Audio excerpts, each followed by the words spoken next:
Bonjour, bienvenue dans une nouvelle vidéo sur la cybersécurité. Donc ici, on va apprendre les sécurités web pour les débutants. Donc on aura beaucoup de choses à apprendre sur des choses assez simples sur la section NATAS. Donc ici, on n'aura pas besoin de se loguer en SSH, ce sera juste besoin de se connecter grâce aux URL qui seront donnés et chaque URL aura un nom d'utilisateur, un mot de passe et le mot de passe sera donné quand on va résoudre l'exercice en cours. Certains ou quasiment tous les mots de passe en fait sont mis dans un répertoire ETC NATAS WebSAS avec le nom du NATAS X qui est le nom d'utilisateur. Donc ça sera pour certains levels, on sera obligé de récupérer des données à partir de certains fichiers. Donc sauvegardons ETC NATAS-WebPass pour se souvenir sur les prochains exercices. Commençons par le level 00. Donc le level 00, on va sur le premier lien. Donc hop, on ouvre le lien dans un onglet. On met le NATAS 0, 0. Et là, ça nous dit qu'on peut trouver le mot de passe du prochain level sur cette page.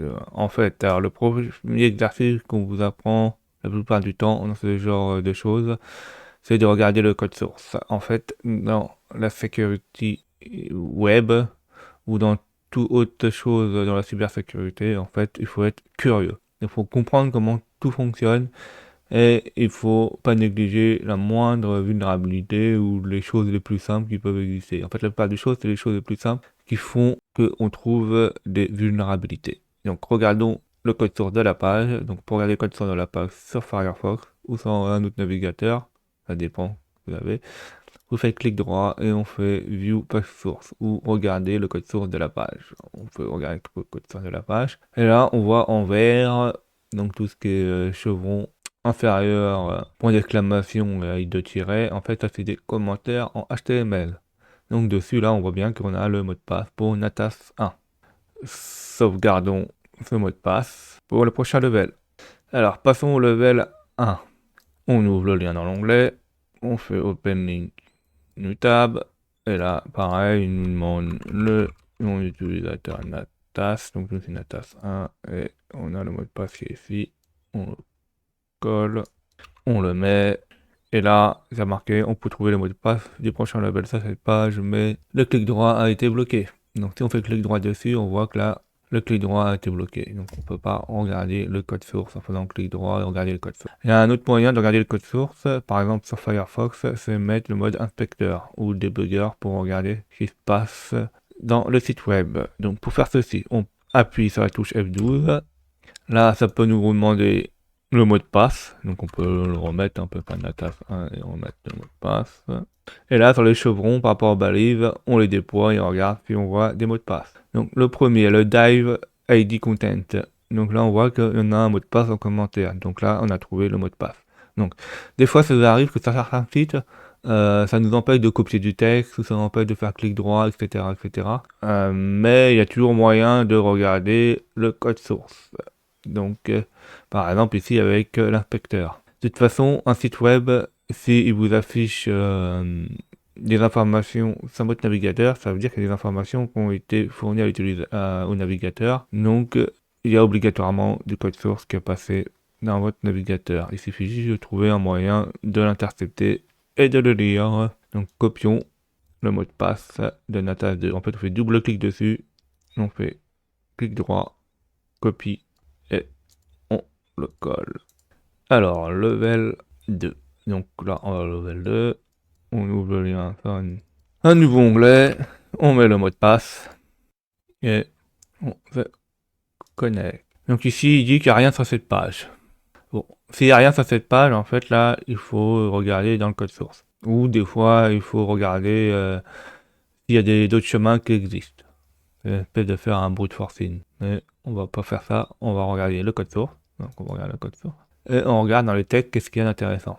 Donc en fait là on voit que le corps de la page elle commence en HTML par le body. Donc là il n'y a pas de header. Il y a un header mais dans le header il n'y a rien d'intéressant. Donc dans le body on voit qu'on a un div ID content et on a une img src. En fait là c'est une image source et elle trouve un pixel et on a un chemin qui va dans le répertoire file. Par exemple, si je clique dessus, ça fait rien. Par contre, on voit qu'il y a un répertoire file. Donc ça trouve si le répertoire file n'est pas protégé, on pourrait peut-être voir d'autres fichiers à l'intérieur. Donc vérifions ceci. Donc, tapons file en haut du lien. Et là, on voit qu'on a un fichier txt qui est apparu.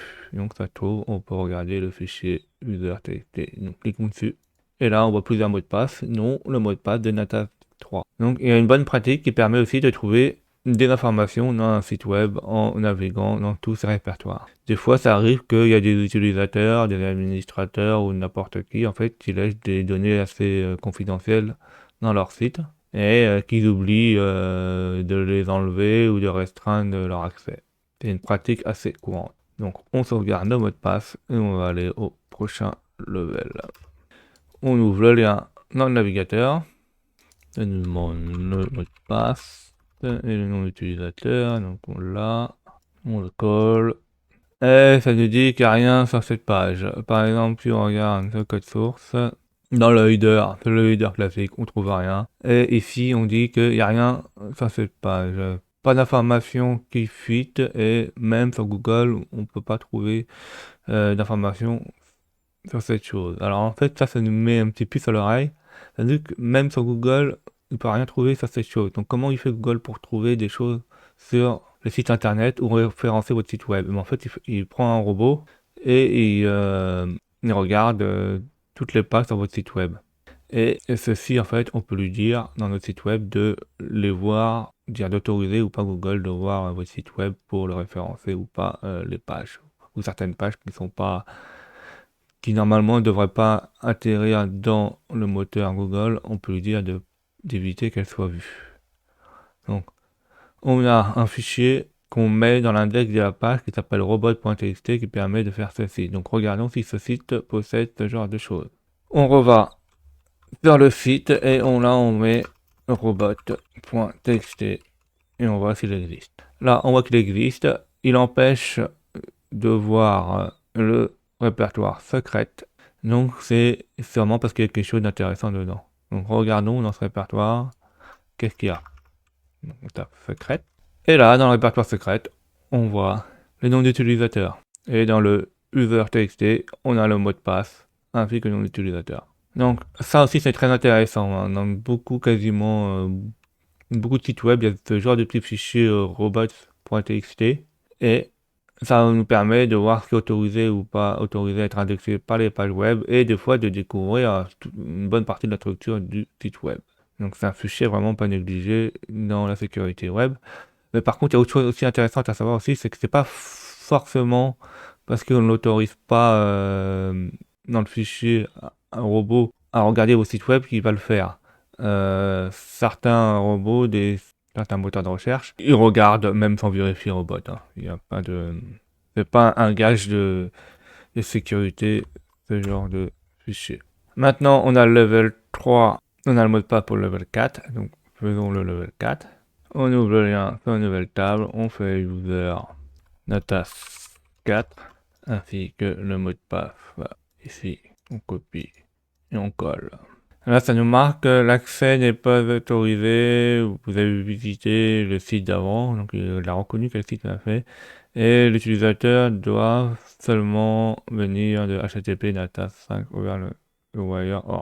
Donc ici, comment un site sait d'où on vient? En fait, dans le header, en fait, avant d'envoyer les informations HTML, il met quelque chose qui s'appelle référeur, et dans le référeur, en fait, ça permet de dire d'où vient le site web. On peut forcer, on peut lui dire d'où vient le site web, et en modifiant cette chose-là, on peut lui faire croire qu'on vient d'un peu partout. C'est surtout utilisé dans certaines entreprises pour, par exemple, éviter qu'une personne externe puisse voir du contenu de certaines pages web ou de sites intranet. Donc là, nous, on va le faire avec OSWASP.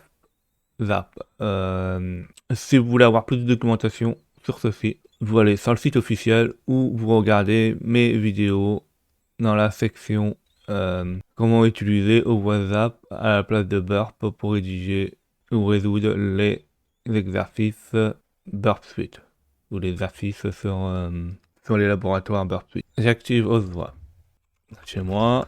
Donc là, une fois qu'OSWASP, en fait là, il est déjà configuré et tout ça, Je rafraîchis la page. Je mets le mot de passe Natas 4 ainsi que le mot de passe. On met dans le contexte.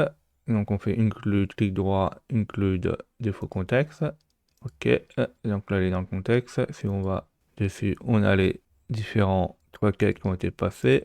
Et là, ce qu'on va faire. Donc là, voilà. Donc là, on va rafraîchir la page. Je vais rafraîchir la page. Donc on clique sur le bouton vert là pour mettre en pause. On rafraîchit la page. On agrandit pour mieux voir. Et par exemple, en dessous de autorisation, on marquerait erreur. Et on copie le lien HTTP Natas Lab over the wire. Le lien qui veut. Dessus, on fait coller. On clique sur le bouton vert pour qu'il devienne rouge pour qu'il devienne vert.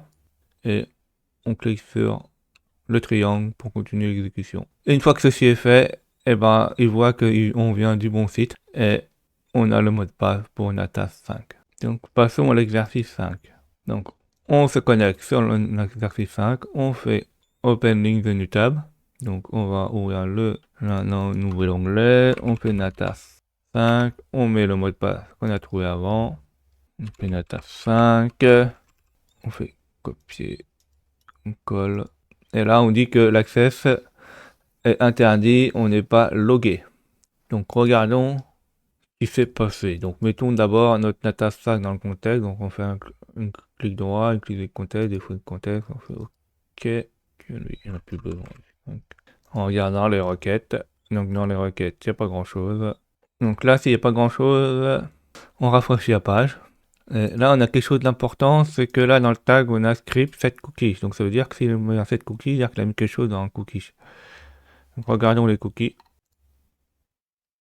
Et dans les cookies, il y a un cookie qui a marqué login din 1. Donc ça veut dire qu'en fait là, il semble un cookie qui lui dit qu'on est logué ou pas.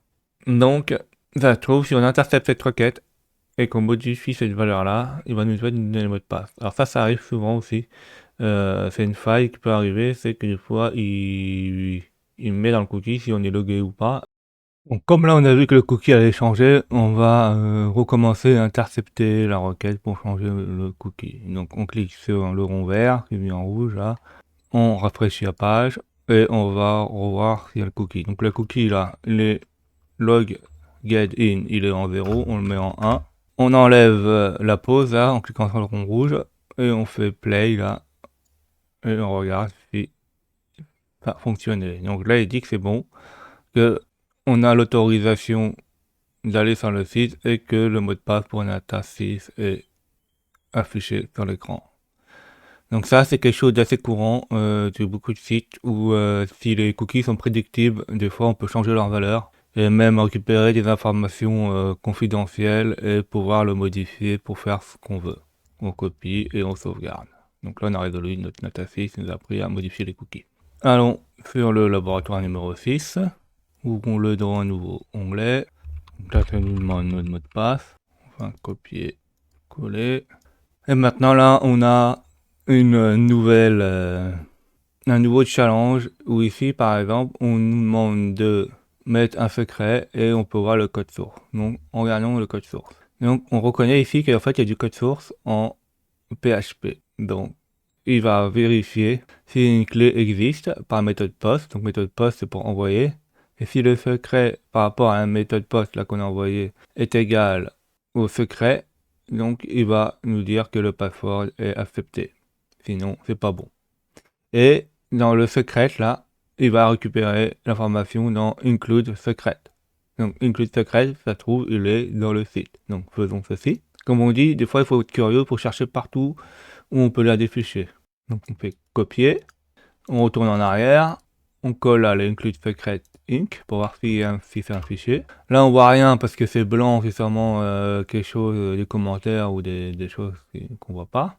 Donc on fait clic droit et on fait view page source. Et là on voit qu'en fait là il y a un commentaire, il y a du code PHP plutôt.